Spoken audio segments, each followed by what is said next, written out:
अगर टैक्स आमदन बढ़ाना है तो हुकूमत को सहूलियात भी देना होंगी। वफाकी ज़ेर ख़जाना मोहम्मद औरंगज़ेब का हुकूमत को मशवरा कहा कि अवाम को सहूलियात दिए बगैर टैक्स आमदन में इजाफा नामुमकिन है। IMF से आखिरी प्रोग्राम लेंगे, राइट साइजिंग पर अमल दरामद का वक्त आ गया।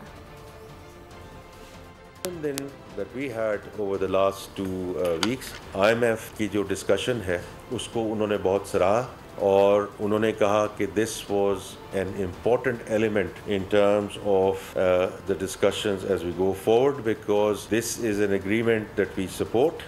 और आपको जैसे मालूम है कि China has been a long standing friend और जो अभी आगे IMF की बोर्ड अप्रूवल भी होगी उसमें भी उन्होंने कहा कि इसको वो बिल्कुल सपोर्ट करेंगे। कि अगर हम ये चाहते हैं, and that's what this administration is all about, कि this is going to be इंशाल्लाह the last IMF programme, then we have to have a road to market. और देखें, this is all step in the right direction. कोई चीज़ magic wand नहीं है कि सुबह ये हो जाएगा और कल शाम को ये हो जाएगा। But if you don't start moving in this direction, उस वक्त तक ये फिर बड़ा मसला हो जाएगा। सब्सक्राइब करें और बेल दबाएं ताकि कोई खबर रह न जाए।